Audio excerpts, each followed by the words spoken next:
नमस्ते दोस्तों, आपकी एकेडमी में आप सभी का स्वागत है। आशा करते हैं आप सभी स्वस्थ होंगे और CUET PG हिंदी 2025 की तैयारी में आप सभी पूरी तरह से लग गए होंगे।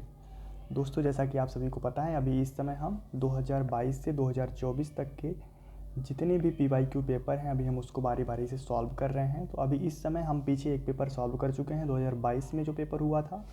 सबसे पहले CUET PG CUET में जो एंट्रेंस एग्ज़ाम CUET के थ्रू हुआ था वो 2022 से ही हुआ था। उस पेपर को हमने कर लिया।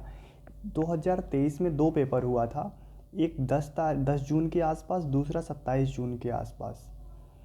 तो अभी 10 जून वाले पेपर को हम सॉल्व कर रहे हैं। इसका भी ये दूसरा वीडियो है। पहले वीडियो में हम लगभग 20 प्रश्न देख चुके हैं। आप जाके इसके पहले वाली वीडियो देख लीजिए। PYQ सीरीज़ की ये 5वीं वीडियो है, जैसा कि आप यहाँ देख पा रहे हैं। इसमें भी हम 25-30 प्रश्न करेंगे और अगले वीडियो में आके हम 2023 शिफ्ट फर्स्ट का जो है वो पेपर हम ख़त्म कर देंगे। उसके बाद शिफ्ट 2 जो कि 27 जून के आसपास हुआ था, 27 जून 2023 को हुआ था, उस पेपर को करेंगे। फिर 24 को पेपर करने के बाद हम बारी बारी से यूनिट वाइज कंटेंट लाने की कोशिश करेंगे। तो बिना देर किए हम चलते हैं आज के प्रश्न पर। आप जो भी बातें करनी है, मैं बातें पिछली वीडियो में बहुत सारी बातें कर चुका हूँ कि कैसे कैसे आपको पढ़ना है। आप पिछली सारी वीडियो को जा कर के देखिए। दोबारा से मैं एक बात कह के फिर प्रश्न की तरफ चलूँगा कि अभी आपके पास इतना समय है, आप किसी भी पेड कोर्स को लेने से बचिए। क्योंकि मेरे पास बहुत सारे ऐसे मैसेजेस आ रहे हैं कि सर मुझे कोई पेड कोर्स ले लेना चाहिए क्योंकि मेरी तैयारी नहीं हो पा रही है। तो होगी, अगर आप पढ़ोगे तो हो जाएगी।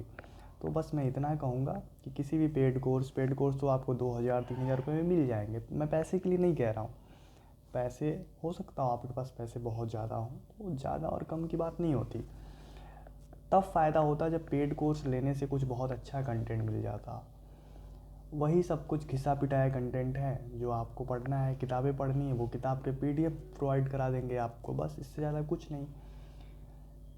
मैं भी प्रोवाइड कराऊंगा, लेकिन मैं ये नहीं कह रहा हूँ कि मैं 100% प्रोवाइड ही करा दूंगा। मेरे से जितना हो पाएगा मैं उतना कराऊंगा, लेकिन मैं इतनी जिम्मेदारी लेता हूँ कि मैं इतना करा दूंगा कि आपका सिलेक्शन किसी अच्छे यूनिवर्सिटी में हो जाएगा। वो अच्छी यूनिवर्सिटी मैंने अपने इस वीडियो के डिस्क्रिप्शन में भी डाला हुआ है, CUET PG के भी डिस्क्रिप्शन में डाला हुआ है। और आप अगर मेरे व्हाट्सअप ग्रुप पर जुड़ते हैं या फिर चैनल पर जुड़ते हैं, टेलीग्राम चैनल पर, तो वहाँ भी आप सबको दिख जाएगा कि कौन कौन सी यूनिवर्सिटी को हम टारगेट करके चल रहे हैं। तो बिना देर किए चलते हैं हम आज के पहले प्रश्न पर। इसके पहले हम 20 प्रश्न कर चुके हैं, 25 से लेके 45 तक। हम 46वें प्रश्न से आज की शुरुआत करेंगे। 46वां प्रश्न है, सबसे पहले देखिए कि निम्नलिखित समाचार एजेंसियों की स्थापना वर्ष से संबंधित तथ्य है। ये सभी कुछ समाचार एजेंसियां हैं। इसमें से कौन से ऐसे समाचार एजेंसी हैं जिनकी स्थापना वर्ष सत्य हैं और जो अस्तित्व में हैं, हमें उनके ऊपर सत्य कथन के ऊपर विचार करना है। तो सबसे पहले देखिए, मैं ऑप्शन पढ़ता हूँ। UNI यह एक एजेंसी है, 1961। बिल्कुल यह सत्य है, क्योंकि UNI की जो स्थापना वर्ष हुई थी वो 61 में ही हुई थी। उसके बाद भाषा नाम की जो एक समाचार एजेंसी है, वो भी 1986। ठीक है, ये भी सही है, यानी A और B ऑप्शन सही हैं। हिंदुस्तान समाचार का जो स्थापना वर्ष है वो शायद 85 के आसपास है, एक बार चेक करना होगा। ये गलत है, 59 तो नहीं ही है, क्योंकि 59 के बाद ही आती है हिंदुस्तान समाचार, बहुत बाद में आती है। इसके UNI के बाद आती है ये। तो C को आप कट कर देंगे, C जिसमें भी है आप उसको कट करके आगे बढ़ सकते हैं। समाचार भारती 1965। ठीक है, समाचार भारती भी 1965 में है, आप इसकी तरफ जा सकते हैं, यानी A, B और E। ठीक है, ऑप्शन नंबर 3 में है। आप उत्तर भी देख सकते हैं, मैच कर सकते हैं। अब मैं इस प्रश्न के ऊपर बात कर लूँ तो यह प्रश्न आपके यूनिट में, जब आप यूनिट देखोगे तो वहाँ समाचार पत्र, एक यूनिट में समाचार पत्र वगैरह दे रखा है। तो वहाँ से ये प्रश्न पूछा गया है। बहुत सारी समाचार एजेंसियाँ हैं, आपको एक शॉर्ट नोट्स बनाना पड़ेगा कि कौन सी समाचार एजेंसी की स्थापना वर्ष क्या थी, उसके इस समय उसके प्रेसिडेंट कौन है, कहाँ पे वह स्थित है, उसका मुख्यालय कहाँ है। तो वो सब कुछ कंटेंट बना के आपको शॉर्ट नोट्स में 1-2 पेज के ये सब कुछ रखने पड़ेंगे। जितनी भी यूनिट आपके अंदर 7 यूनिट लगी है ना, 7 यूनिट के अंदर जितनी भी टॉपिक हैं, सभी टॉपिक के ऊपर कुछ ना कुछ आपके पास कंटेंट, बेहतर कंटेंट होना चाहिए। मैं वो सब कुछ कराऊंगा आराम आराम से। अभी आप पैनिक मत करिए। बहुत सारे लोग मैसेज कर रहे हैं, मुझे जल्दी चाहिए, जल्दी चाहिए, मुझे पेपर प्रोवाइड करा दो। दोस्त, ऐसे नहीं होता। आप अब वीडियो पा रहे हो, PYQ पा रहे हो, तो आपको जल्दी मची हुई है। अगर कुछ नहीं मिलता तो कुछ नहीं जल्दी था, आराम से आप चल रहे थे। तो ऐसे मुझे भी थोड़ा समय दो, तो मैं धीरे धीरे करवाने की पूरी कोशिश करूँगा। अगले प्रश्न की तरफ चलते हैं। अगला प्रश्न है 47। इसमें देखिए, महादेवी वर्मा द्वारा रचित श्रृंखला की कड़ियाँ का प्रकाशन वर्ष क्या है। महादेवी वर्मा की एक रचना है श्रृंखला की कड़ियाँ, इसका प्रकाशन वर्ष 1942 है। ठीक है, ऑप्शन में क्या है, 1936, 1942, 1946, 1949। अब देखिए, यहाँ पर महादेवी वर्मा जी जो हैं, यह एक महत्वपूर्ण रचनाकार, कवयित्री में आप इनके नाम को नोट कर सकते हैं। इनकी जितनी भी रचनाएं हैं, चाहे महादेवी वर्मा की का कोई काव्य संग्रह हो, काव्य संग्रह के अंतर्गत कितनी कविताएं हैं, कुछ कविताओं की इनकी बहुत ही महत्वपूर्ण पंक्तियां हैं जो बार बार पूछी जाती हैं। महत्वपूर्ण पंक्ति के साथ साथ इनके जीवन को भी थोड़ा सा आप ध्यान में रखिए, इनका जीवन कैसा था। यह आधुनिक काल में जब आती हैं तो आधुनिक काल में इनका किससे इनका संबंध है, छायावाद से है। ठीक है, छायावाद के बाद इनका जन्म क्या है, जन्म 1900, जहाँ तक मुझे याद है 1907 है।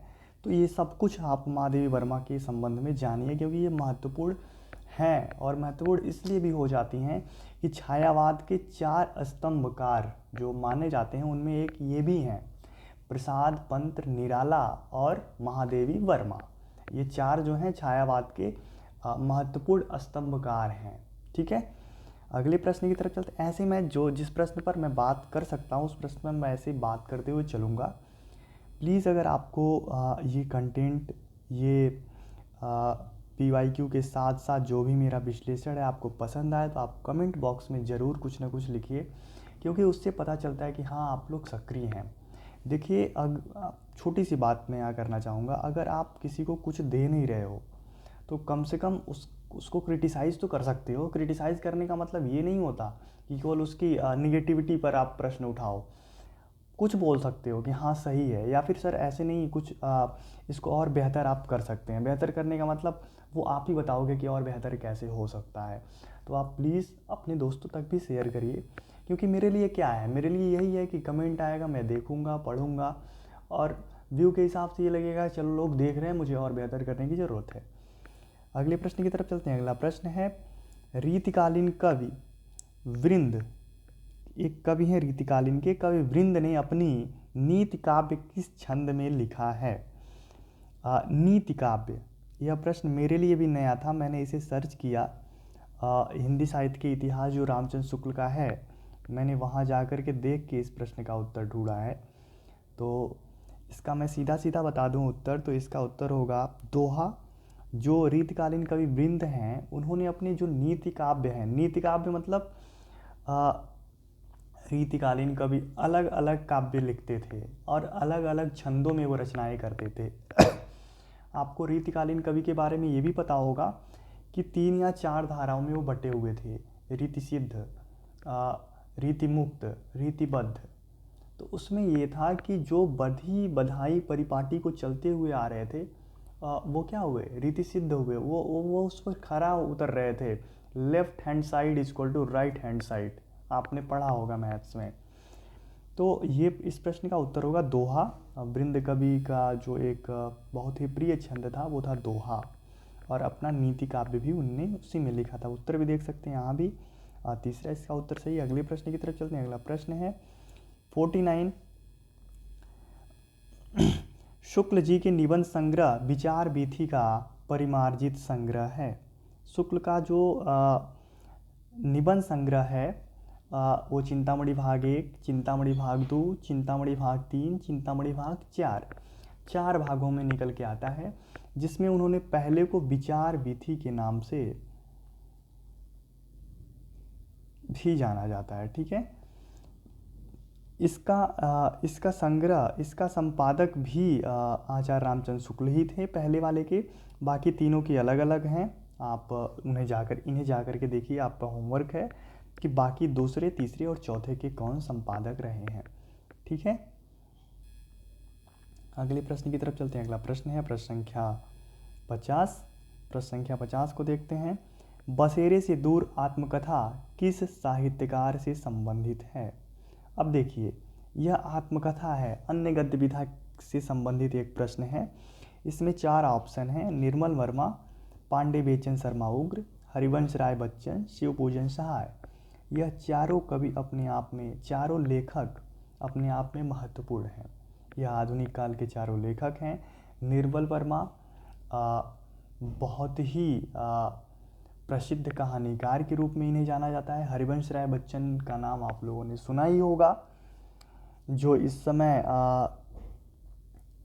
अमिताभ बच्चन के पिता रहे हैं। ये इनकी भी एक आत्मकथा है जो 4 खंडों में विभाजित है, क्या भूलूं क्या याद करूं। उसी में है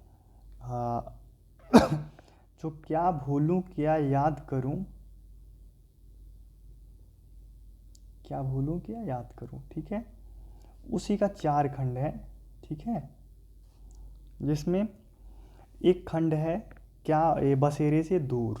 ठीक है, तो यह किसकी रचना है? बसेरे से दूर आत्मकथा किस साहित्यकार से संबंधित है? हरिवंश राय बच्चन। ठीक है, इसका ऑप्शन 3 सही। आप तीसरा देख सकते हैं। इसके ऊपर मैं बात कर लूँ तो आप देखिए, ये चारों लेखक अपने आप में महत्वपूर्ण हैं। इन चारों लेखकों की जितनी भी रचनाएं हैं आप एक जगह नोट करिए और उसे बार बार रिवाइज करते रहिए। ज़रूर इनमें से कोई ना कोई अगली बार भी, इस बार भी पूछा जाएगा। अगले प्रश्न की तरफ चलते हैं। प्रश्न संख्या 51। यह प्रश्न है भारतीय काव्य शास्त्र से। शब्द शक्ति के अंतर्गत गौण शब्द का क्या तात्पर्य होता है? जो शब्द शक्ति होती है, शब्द शक्ति के अंतर्गत एक शब्द होता है गौण, गौण होता है, दूसरा होता है मुख्य। ठीक है, आप ये भी सुने होंगे गौण पात्र। तो उसका क्या तात्पर्य होता है? उसका तात्पर्य होता है, ऑप्शन पहले पढ़ते हैं, मुख्यार्थ, लक्ष्यार्थ, तीसरा व्यंग्यार्थ, चौथा अविधेयार्थ। इसका राइट आंसर होगा लक्ष्यार्थ। लक्ष्यार्थ होता है शब्द शक्ति के अंदर गौण शब्द का जो तात्पर्य होता है वो क्या होता है? लक्ष्यार्थ होता है। हम पूरे शब्द शक्ति को पढ़ेंगे। शब्द शक्ति पूरी 3 प्रकार की होती है: अविधा,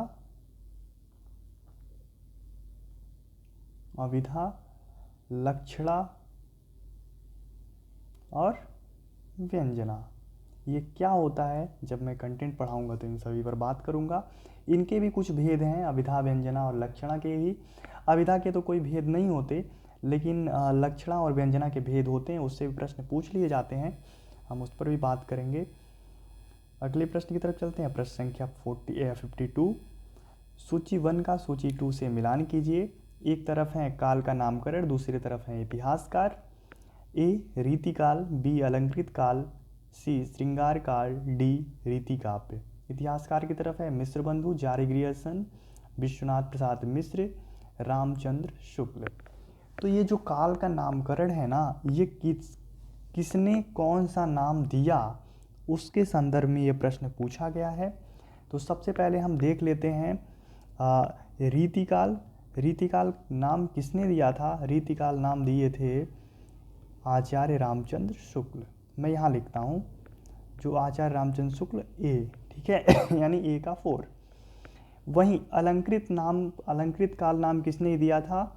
मिश्र बंधु ने दिया था अलंकृत काल। रीतिकाल के नाम को अलंकृत काल किसने बोला था? मिश्र बंधु ने। वहीं श्रृंगार काल नाम किसने दिया था? श्रृंगार काल नाम दिया था विश्वनाथ प्रसाद मिश्र ने, यानी सी का होगा तीसरा, डी का दूसरा। ठीक है, डी। रीतिकाव्य जॉर्ज ग्रियर्सन, यानी A4 B1 C तीसरा और D2 पहला ऑप्शन इसका सही होगा।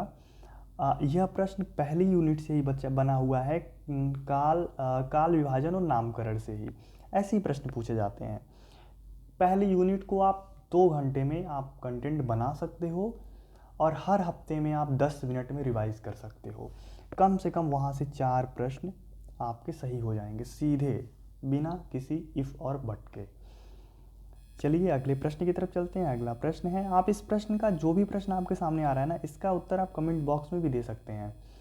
कमेंट बॉक्स में दीजिए या फिर आप अपने सामने एक नोटबुक रखिए, उसमें लिखते रहिए। जिस प्रश्न का उत्तर गलत हो रहा है उसे बार बार जा करके देखिए कि कैसे प्रश्न मेरे गलत हो रहे हैं। दूसरी बात, इस प्रश्न को जब आप देख रहे हैं तो आप ध्यान को मन को एकाग्र रखिए, क्योंकि अभी आपको इसी प्रश्न के बेस पर कंटेंट को पढ़ना है। ये बेस है आपका। बहुत सारे लोग बहुत ज़्यादा पढ़ने के बाद PYQ लगाते हैं। जब खूब पढ़ लेते हैं वो, फिर वो लगाते हैं PYQ। जब उनसे PYQ नहीं लगता परेशान हो जाते हैं। कुछ लोगों की स्ट्रेटेजी होती है, पहले PYQ कर लेते हैं, समझ लेते हैं कि प्रश्न कैसे पूछा जा रहा है, उसके बाद वो कंटेंट पढ़ते हैं। तो PYQ की से संबंधित जितने भी कंटेंट में प्रश्न आते हैं, जितने भी महत्वपूर्ण होते हैं, उस पर ध्यान देते हैं, बाद में वो सारे प्रश्न लगने लगते हैं।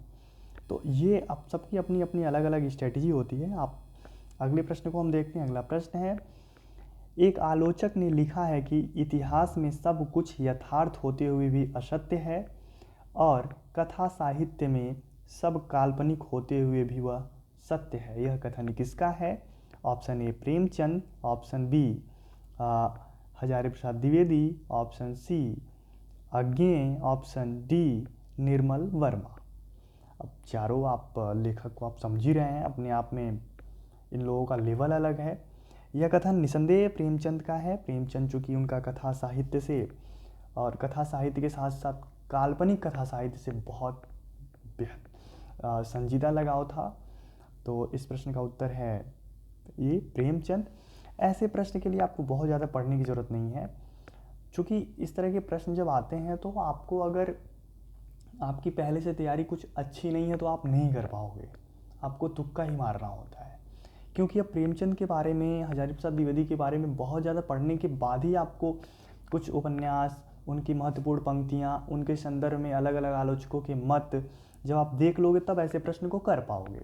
तो ऐसे प्रश्न को देख के घबराना नहीं है, ये सबके लिए प्रश्न ऐसा ही होगा जैसा आपके लिए है।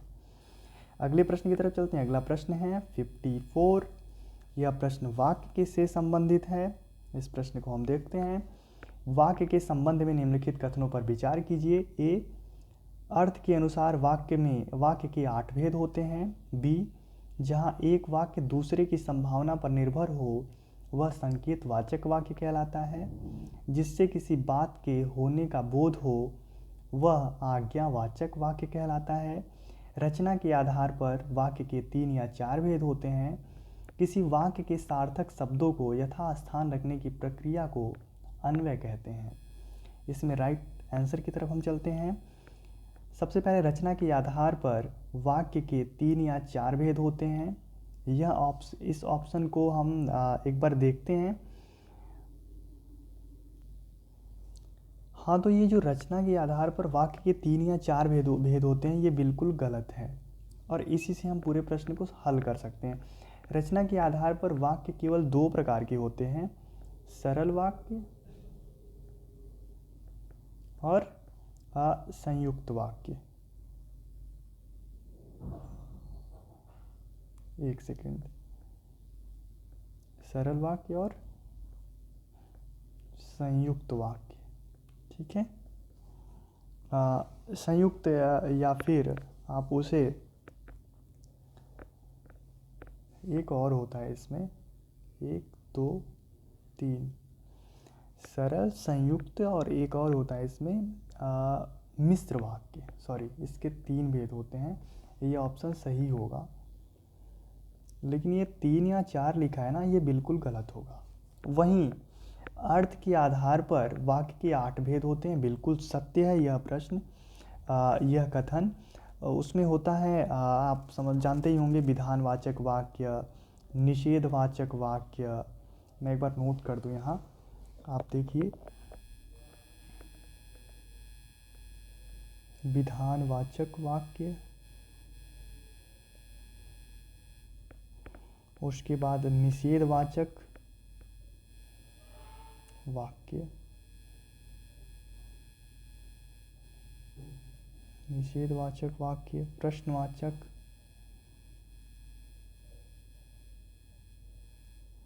संदेहवाचक, 4 हो गया, आज्ञावाचक,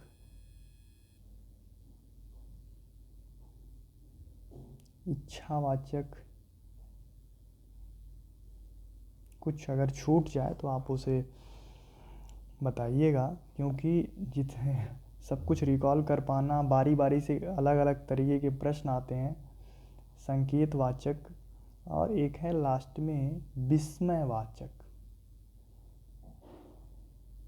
ये होता है 8, 1 2 3 4 5 6 7 और 8। इसमें पहला सही है और जो डी है वो गलत है, तो राइट आंसर फर्स्ट होगा। डी इसमें भी है इसमें भी है, इसमें ए नहीं है, ठीक है। उसके बाद बी देखिए, जहाँ एक वाक्य दूसरे की संभावना पर निर्भर होते हैं वहाँ संकेतवाचक, सत्य है यह। उसके बाद सी, जिससे किसी बात के होने का बोध हो वह आज्ञावाचक, बिल्कुल नहीं, वह तो विधानवाचक होता है, जहाँ पे किसी के होने का बोध हो। किसी वाक्य के सार्थक शब्दों को यथास्थान रखने की क्रिया को अन्वय कहते हैं, बिल्कुल सत्य है, यानी ए बी ई इसका राइट आंसर होगा। इसमें देखिए, मैंने बात किया कि रचना के आधार पर वाक्य 3 प्रकार के होते हैं, सरल, संयुक्त और मिश्र। अर्थ के आधार पर वाक्य 8 प्रकार के होते हैं, जो कि मैंने नाम में लिख दिया, विधानवाचक वाक्य, निषेधवाचक वाक्य, प्रश्नवाचक वाक्य, संदेहवाचक वाक्य, आज्ञावाचक, इच्छावाचक, संकेतवाचक, विस्मयवाचक। मैं एक बात, कुछ लोग कहते हैं, कुछ लोग मेरे से कह रहे हैं कि आप लाइव क्लास में क्यों नहीं आते। तो उस लाइव में आने से के लिए सबसे बड़ी समस्या ये है कि लाइव में आने के बाद लोग कुछ बहुत सारा बातें करने लगते हैं और वो होने ही लगती है। कुछ लोग आएंगे, अपने पेड कोर्स के बारे में बताएंगे, आपसे बोलेंगे कमेंट करो, कमेंट में कैसे हो, क्या हालचाल, ये सब मैं बचना चाहता हूँ और बचना भी चाहिए। रिकॉर्डेड वीडियो में जब बहुत ज़्यादा जितना कंप्रेस कर पाते हो, छोटा कर पाते हो, उतना मैं करने की कोशिश करता हूँ, तो इसलिए रिकॉर्डेड लेके आता हूँ। बाकी अगर आप लोग चाहें तो रिकॉर्डेड भी आ सकता है, लेकिन रिकॉर्डेड में बहुत सारी दिक्कतें यही सब आती हैं। तो वो रिकॉर्डेड तब आता है जब इसको एकदम बहुत अलग लेवल पे, एक अलग पैमाने पर व्यवसाय बना लिया जाता है। तो अभी मेरे लिए व्यवसाय नहीं है, आप बस इतना समझ के चलो। अगले प्रश्न की तरफ चलते हैं। अगला प्रश्न है प्रश्न संख्या 55। जयशंकर प्रसाद को शिखर कवि के रूप में प्रतिष्ठित करने का श्रेय कामायनी को है। दूसरा कथन है, नाटककार लक्ष्मी नारायण मिश्र की प्रसिद्धि का आधार समस्या नाटक है, बिल्कुल। सिंदूर की होली, सिंदूर की होली एक नाटक है, सॉरी सिंदूर लिख रहा हूँ,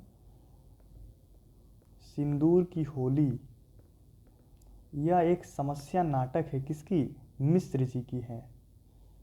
और इनको जो प्रसिद्धि मिली ना, वो समस्या नाटक को लेके ही मिली। वहीं कामायनी जो 15 सर्ग में लिखी गई है, जयशंकर प्रसाद की एक बहुत ही प्रतिष्ठित रचना है जिसमें श्रद्धा और मनु के बारे में पूरी कहानी चलती है, और 16 सर्ग में है। चिंता, आशा, श्रद्धा, काम, वासना, लज्जा, ईर्ष्या, ईड़ा, स्वप्न, संघर्ष, निर्वेद।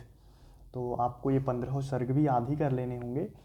इसके बाद देखिए, ये दोनों कथन सत्य है, कथन 1 और कथन 2 दोनों सत्य है। अगले प्रश्न की तरफ यहाँ मैच कर सकते हैं, अगले प्रश्न की तरफ चलते हैं। अगला प्रश्न देखते हैं, काव्य में असार वस्तु को दूर करने, सार ग्रहण करने तथा चारुता लाने के कारण शक्ति, व्युत्पत्ति और अभ्यास, ये तीनों स्थान पाते हैं। इस प्रश्न को एक बार और मैं पढ़ता हूँ। यह कथन किसका है? यह कथन निसंदेह रुद्रट का है। जब आप पढ़ोगे तो ऐसी पंक्तियाँ, बहुत सारी पंक्तियाँ आपके सामने कंटेंट में मैं प्रोवाइड कराऊंगा, जिसे आपको याद करना होगा, समझना होगा। उसके अर्थबोध को ध्यान में रखना है कि कौन से भारतीय काव्य शास्त्र के जो हमारे आचार्य हैं उनका अलग अलग, चाहे वो शब्द शक्ति हो, व्युत्पत्ति हो, अभ्यास हो, उनके संदर्भ में क्या मानना है। वो काव्य हेतु का कारण किसे मानते हैं? व्युत्पत्ति को मानते हैं, अभ्यास को मानते हैं, या फिर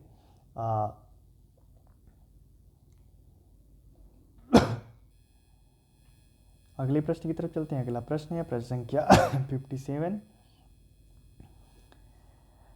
आचार्य शुक्ल का हिंदी साहित्य का इतिहास और हजारी प्रसाद द्विवेदी की कृति हिंदी साहित्य की भूमिका दोनों मूलतः कक्षा में पढ़ने के लिए तैयार किए गए नोट्स हैं। दूसरा कथन है हिंदी साहित्य जगत में विश्वविद्यालयी आलोचना का उल्लेख गंभीर आलोचना के रूप में किया जाता है। हिंदी साहित्य जगत में विश्वविद्यालयी आलोचना का उल्लेख गंभीर आलोचना के रूप में किया जाता है, बिल्कुल गलत है। और पहला ऑप्शन इसलिए भी सही है कि आचार्य रामचंद्र शुक्ल और जो भी आचार्य हजारी प्रसाद द्विवेदी का हिंदी साहित्य का इतिहास है, एक का नाम है हिंदी साहित्य का इतिहास, दूसरे का नाम है जो कि हजारी प्रसाद द्विवेदी की कृति है हिंदी साहित्य की भूमिका। 1940 या 42 के आसपास भूमिका लिखी गई थी जो हजारी प्रसाद द्विवेदी की है। 1929 में लिखी गई थी रामचंद्र शुक्ल की, जो कि पहले हिंदी शब्द सागर के नाम से छपी हुई थी। तो ये सबसे पहले ये जब लिखते हैं ना तो एक नोट्स के रूप में ही लिखते हैं, इसलिए इसका कथन जो इसका ऑप्शन जो सही होगा वो तीसरा होगा। पहला सत्य है लेकिन दूसरा असत्य है, आप यहाँ भी देख सकते हैं। अगले प्रश्न की तरफ चलते हैं। प्रश्न संख्या 58। निम्नलिखित में से शुद्ध वाक्य कौन सा है? ध्यान से देखिए, यह वाक्य आपकी सबसे अंतिम इकाई से एक यूनिट में एक लगा हुआ है वाक्य। पहला ऑप्शन है तब यह काम जरूर हो जाएगा। तब शायद यह काम जरूर हो जाएगा। तब शायद यह काम जरूर हो जाएगा। शायद तब यह काम अवश्य हो जाएगा। तब यह काम शायद जरूर हो जाएगा। तब यानी ये निश्चितता का बोध करा रहा है ना, और जब तब के साथ शायद कभी भी नहीं लग सकता और हर जगह तब के साथ शायद लगा दिया गया है, तो जहाँ नहीं लगा होगा वह प्रश्न सही होगा, वह ऑप्शन सही होगा, इसलिए ऑप्शन 1 इसका राइट आंसर होगा। तब यह काम जरूर हो जाएगा। आप यहाँ भी उत्तर देख सकते हैं, राइट आंसर 1। अगले प्रश्न की तरफ चलते हैं। अगला प्रश्न है बूंद और समुद्र उपन्यास के रचनाकार हैं। आप इसका उत्तर दीजिए। इसका उत्तर है अमृतलाल नागर। अमृतलाल नागर बूंद और समुद्र, मानस का हंस और खंजन नयन इनके महत्वपूर्ण उपन्यास हैं। 3-4 उपन्यास हैं। कौन कौन से?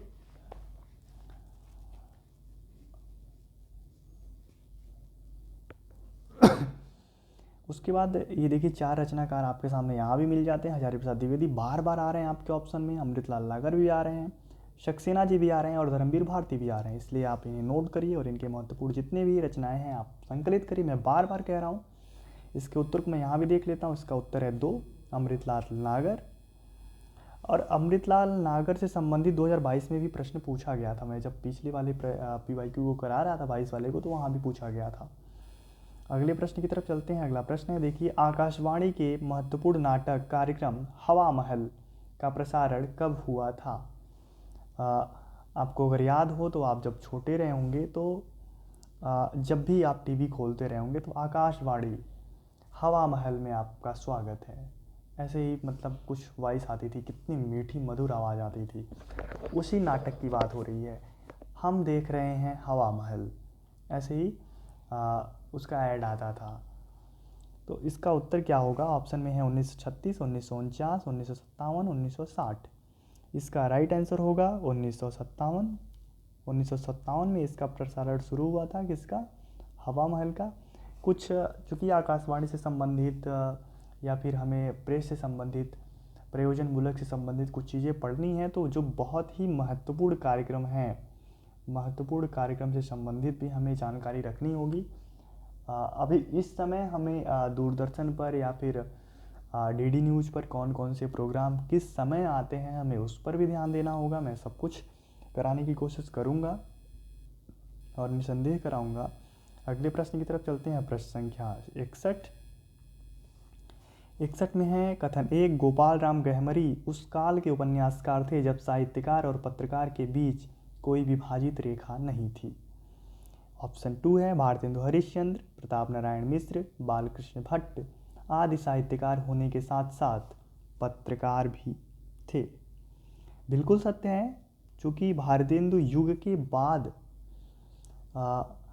चाहे वो महावीर प्रसाद द्विवेदी, चाहे वो द्विवेदी काल हो, द्विवेदी युग हो, उसमें जितने भी लेखक थे वो साहित्यकार भी थे, लेखक भी थे और पत्रकार भी थे। चाहे आप माखनलाल चतुर्वेदी को देख लीजिए, आप भारतेंदु हरिश्चंद्र को देख लीजिए, प्रताप नारायण मिश्र को देख लीजिए, सबकी अपनी अपनी एक अलग अलग पत्रिका है। भारतेंदु हरिश्चंद्र की 3 पत्रिका निकलती है उसी समय, हरिश्चंद्र मैगजीन, बाला बोधिनी और एक और है भारत मित्र, शायद भारत मित्र ही है। उसके बाद बालकृष्ण भट्ट, हिंदी प्रदीप आप जानते ही हैं, ब्राह्मण प्रताप नारायण मिश्र की पत्रिका है। ऐसे ही बहुत सारे रचनाकार हैं, बहुत सारे साहित्यकार हैं जो पत्रकार भी थे। तो सत्य है ऑप्शन 2। पहले पर एक बार हम विचार कर लेते हैं। गोपाल राम गहमरी उस काल के उपन्यासकार थे जब साहित्यकार और पत्रकार के बीच कोई विभाजित रेखा नहीं थी। बिल्कुल सत्य है, ये भी उसी दौर के ही रचनाकार हैं, उपन्यासकार हैं। तो इसके भी दोनों ऑप्शन सही होंगे, पहला और दूसरा दोनों सत्य है। अगले प्रश्न की तरफ चलते हैं। अगला प्रश्न है, देखिए, सबका निचोड़ लेकर तुम सुख के सूखे जीवन में बरसों प्रभात हिमकड़ सा आंसू इस विश्व सदन में। उपरोक्त पंक्तियाँ किस कवि की हैं? निसंदेह आप यह जो आंसू कविता है किसकी? प्रसाद जी की है, उसी से यह पंक्ति ली गई है, तो यह प्रसाद की पंक्ति है। प्रश्न आप देख सकते, उत्तर भी देख सकते हैं यहाँ पर। अगले प्रश्न की तरफ चलते हैं। अगला प्रश्न देखिए, सूची 1 को सूची 2 से मिलाइए। सूची 1 में रचना है, सूची 2 में रचनाकार हैं, आप उनसे इनको मैच करिए। तो हम एक बार देखते हैं। ये जितनी भी रचनाएं हैं ये रीतिकाल से संबंधित हैं, ठीक है। तो हम सबसे पहले देखते हैं श्रृंगार निर्णय, यह भिखारीदास की रचना है। उसके बाद अब जितने भी ये चारों रचनाकार हैं ना, आप इन्हें नोट कर लीजिए, या फिर रीतिकालीन के और भी महत्वपूर्ण रचनाएं हैं, मैं अगली वीडियो में बता दूंगा। 12 से 15 हैं। अगली वीडियो में मैं एक बात बताता हूँ, मैं आदिकाल और भक्तिकाल में, मतलब मध्यकाल में केवल भक्तिकाल, इन दोनों से महत्वपूर्ण रचनाकार के बारे में बताऊंगा। इन महत्वपूर्ण रचनाकारों से संबंधित जितने भी महत्वपूर्ण रचनाएं हैं आप एक जगह नोट कर लीजिएगा। ये आपको सर्च करना है कि महत्वपूर्ण रचनाएं कौन सी हैं, आप नोट करके रखे रहिएगा। अगली वाले वीडियो में रचना भी बता दूंगा, फिर आप मैच कराइएगा कितना आप नोट करके लाए थे और कितना मैंने बताया, दोनों में कितना डिफरेंस है, ठीक है।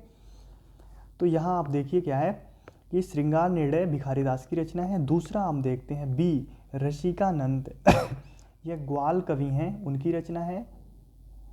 ललित ललाम मतिराम, निसंदेह, इसमें कोई संदेह नहीं है।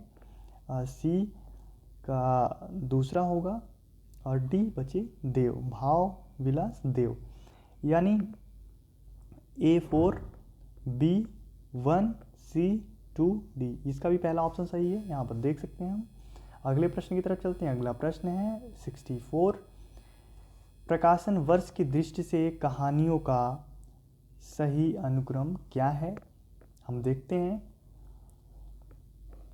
नीचे दिए गए विकल्पों में सही उत्तर चयन कीजिए। पहला है प्लेग की चुड़ैल, 11 वर्ष का समय, दुलाई वाली, इंदुमती, उसने कहा था।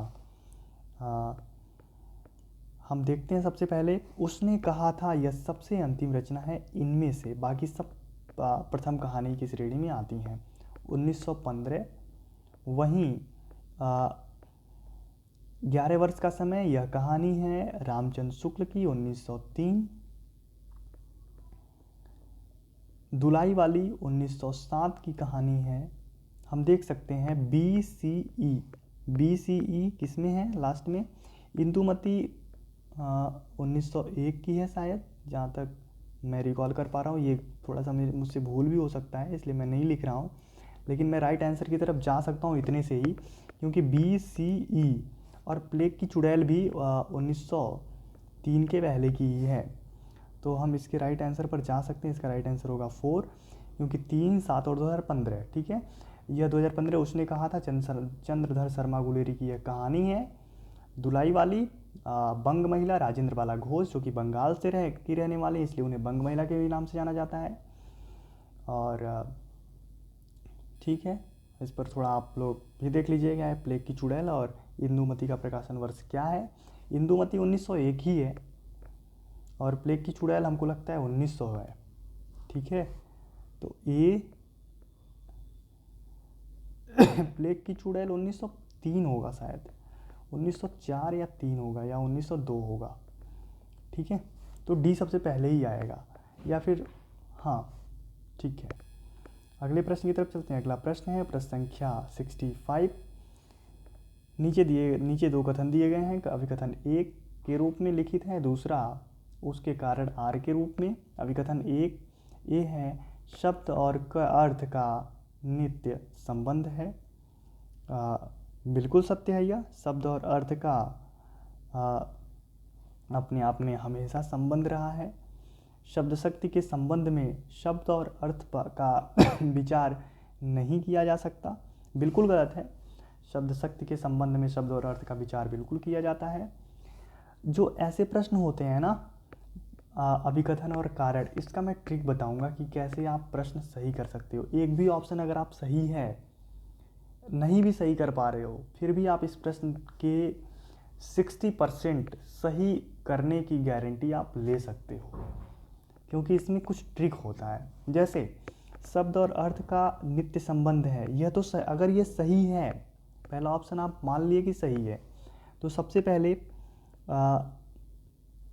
ये ऑप्शन कट जाएगा और ये ऑप्शन कट जाएगा। अब 50-50 चांसेस हो गए ना। अगर आर आपको थोड़ा सा भी सही लग रहा है तो आप पहले पर जा सकते हैं इस पर, और इसमें थोड़ा सा भी संदेह है तो तीसरे पर जाइए। इसका ऑप्शन होगा तीसरा सही होगा, दूसरा जो कारण दिया गया है वो गलत है। अभिकथन ए सही है, हम राइट आंसर देख सकते हैं तीसरा। अगले प्रश्न की तरफ चलते हैं। अगला प्रश्न है, अल्प प्राण वर्ण का चयन कीजिए। अल्प प्राण, महाप्राण, ये सब कुछ आपको पढ़ना होगा। अल्प प्राण वर्ण का चयन कीजिए, तो इसका ऑप्शन है ख, ठ, क और भ। इसका राइट आंसर होगा क। अल्प प्राण होता है। अल्प प्राण 1, 3 और 5, यह अल्प प्राण होते हैं। बताता हूँ 1 और 3, 5, 1, 3, 5 क्या है। अभी आप, मैं एक सेकेंड, मेरा ये ट्रिक है। अल्प प्राण और महाप्राण। महाप्राण ध्वनि अल्प प्राण ध्वनि के नाम से जाना जाता है। 2, 4, ठीक है। 1, 3, 5 यानी क, ग और अंग, ये क्या है? ख और ग, घ, ख, घ, यानी सभी जो क वर्ग, क वर्ग, च वर्ग, ट वर्ग, आप ये तो जानते होंगे ना। क वर्ग में क, ख, ग, घ, अंग, क से संबंधित क के लाइन की जो 5 कड़ियाँ होती हैं वो आते हैं। इसमें पहला, तीसरा और 5वां नंबर का जो वर्ण होता है वो अल्प प्राण माना जाता है। आप इसे ऐसे याद कर सकते हैं। दूसरा जो महाप्राण होता है वो दूसरे और चौथे नंबर पर आता है, यानी ख और घ। ख देखिए आप, इसमें क, ख, ग, घ, अंग, यही है ना। तो ये किस नंबर पे आ रहा है? दूसरे नंबर पे और ये चौथे नंबर पर, ठीक है।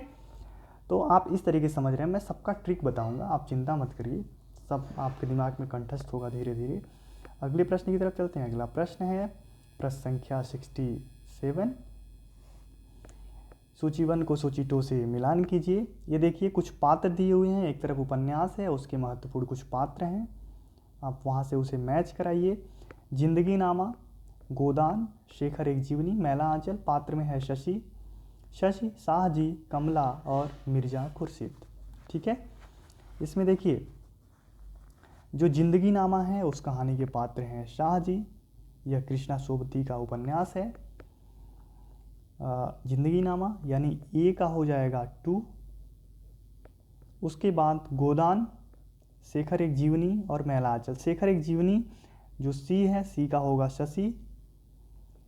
मैला आंचल की जो पात्रा है वह है कमला, यानी डी, मैं बोला हूँ ना कमला, डी का होगा 3। वहीं ए बी बचा हुआ ना, बी गोदान का होगा मिर्जा खुर्शीद 4, यानी A2B4 C1D3। तीसरा ऑप्शन इसका सही होगा।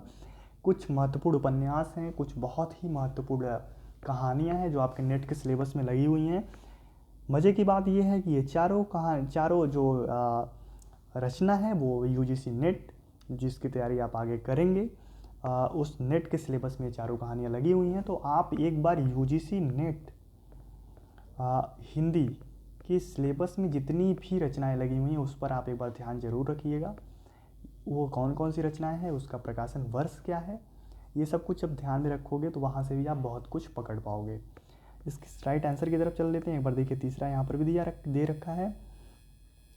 आज हम 25 प्रश्न करेंगे, अगले में इस पूरे शिफ्ट जो 2023 का पेपर था उसको हम ख़त्म कर देंगे। 25 क्वेश्चन और बचेगा। नीचे दिए गए 2 कथन है, अभिकथन 1 और दूसरा कारण के रूप में। हम इसे देखते हैं। अभिकथन 1 के रूप में दिया गया है कि पता नहीं क्यों खांसी टाइप का आ रहा है। यद्यपि कबीर की सामाजिक चेतना अत्यंत प्रखर है, लेकिन उनके स्त्री संबंधी विचारों में कहीं कहीं मध्यकालीन संकीर्णता का प्रभाव है। ठीक है। कारण, सामाजिक व्यवस्था और सांस्कृतिक प्रक्रिया के साथ सभी भक्त कवियों का संबंध एक जैसा है। बिल्कुल गलत। इस पंक्ति को आप पढ़ते ही गलत कर सकते हो, क्योंकि सभी का एक जैसा नहीं है। सभी अलग अलग, कोई निर्गुण सगुण अलग अलग तरीके से अपनी बातें रखते हैं। वो पहले जो अभिकथन है उसके ऊपर हम एक बार विचार करते हैं। यद्यपि कबीर की सामाजिक चेतना अत्यंत प्रखर है, बिल्कुल ही सत्य है यहाँ तक, लेकिन उनके स्त्री संबंधी विचारों में कहीं कहीं मध्यकालीन संकीर्णता का प्रभाव है। सत्य है, क्योंकि कबीर बहुमुखी प्रतिभा के धनी हैं, आप भी ऐसा जानते हैं। उन्होंने जितनी भी कुरीतियाँ थीं उस पर अलग अलग तरीके से कटाक्ष किया। उसमें कहीं कहीं जैसे तुलसीदास के ऊपर एक छोटे से दोहे को लेकर छोटा सा जो इनका एक श्लोक है रामचरितमानस में, ढोल गंवार शूद्र पशु नारी ये सब हैं ताड़न के अधिकारी, ऐसा कुछ है। उस पर बहुत सारे विरोध चलते हैं कि तुलसीदास नारी विरोधी थे, नारी के पक्ष में उनकी ऐसी मान्यता थी। तो ऐसे कबीरदास के बारे में भी बोला जाता है, क्योंकि उनने भी बहुत सारी ऐसे की हैं। अमीर खुसरो के संबंध में भी यही बातें चलती हैं। तो इसका जो ऑप्शन होगा वो तीसरा सही होगा। ये सत्य है लेकिन आर असत्य है। इसका आंसर देख सकते हैं आप यहाँ पर। अगले प्रश्न को देखते हैं। जयशंकर प्रसाद की कहानी ग्राम सर्वप्रथम किस पत्रिका में प्रकाशित हुई थी? सरस्वती, इंदु, चांद और माधुरी। सबसे पहले ग्राम जो उनकी कहानी है वो 1911 में प्रकाशित हुई थी और इंदु पत्रिका में प्रकाशित हुई थी। कौन सी पत्रिका में? इंदु। सरस्वती पत्रिका के संपादक कौन है? अगर आप रिकॉल कर पा रहे हो तो बहुत अच्छी बात है, महावीर प्रसाद द्विवेदी थे। महावीर प्रसाद द्विवेदी थे 1903 से लेके 1920 तक। चांद पत्रिका के संपादक एक समय महादेवी वर्मा भी रही हैं। और माधुरी ये आपका लिए होमवर्क है, कौन रहा है आप जरूर बताइएगा। अगले प्रश्न की तरफ चलते हैं। अगला प्रश्न है और आज का अंतिम प्रश्न है, इसके बाद हम आगे वाली वीडियो में करेंगे। भारतेंदु महावीर प्रसाद द्विवेदी निराला इन तीनों लेखकों के माध्यम से किस आलोचक ने हिंदी नवजागरण का नक्शा तैयार किया है? इसका राइट आंसर होगा, जहाँ भी नवजागरण की बात हो वहाँ पर आप थोड़ा सा रामविलास शर्मा जी के ऊपर जा सकते हैं, अगर आपने नहीं पढ़ा है तो। इसका राइट आंसर वैसे रामविलास शर्मा ही होंगे, तीसरा ही होगा, क्योंकि रामविलास शर्मा ने सर्वप्रथम ही नहीं, सर्वप्रथम नवजागरण के ऊपर महावीर प्रसाद द्विवेदी ने ही बात किया है, भारतेंदु हरिश्चंद्र ने ही बात किया है, लेकिन रामविलास शर्मा इस पर अलग अलग परिप्रेक्ष्य में अपने समय पर आने के बाद बात करते हैं। तो इसलिए नवजागरण से संबंधित इनसे बहुत सारे प्रश्न पूछे जा रहे हैं और पूछे जाते हैं और पूछे जाएंगे भी। तो आज के वीडियो में बस इतना ही। हम आगे 71वें प्रश्न से बाकी 100वें प्रश्न तक करेंगे अगली क्लास में। हमको लगता है 25 प्रश्न तो हम कर ही लिए। तो ये आज की वीडियो, आज की क्लास आपको कैसी लगी आप कमेंट बॉक्स में हमें ज़रूर बताइएगा। और आपकी तैयारी कैसी चल रही है ये भी आप कमेंट बॉक्स में हमें बता सकते हैं। तैयारी में आपको कौन कौन कैसी कैसी समस्या आ रही हैं, समस्या के साथ साथ क्या पढ़ रहे हैं आप, क्या पढ़ रहे हैं, ये भी आप हमें बता सकते हैं। आप कमेंट बॉक्स में हमें ये भी बता सकते हैं आप किस विश्वविद्यालय से हो, अभी किस विश्वविद्यालय में पढ़ रहे हो। मैं समझ पाऊँगा कि मुझे कैसे कैसे लोग वॉच कर रहे हैं, किस विश्वविद्यालय में आप हो। साथ ही आप किस विश्वविद्यालय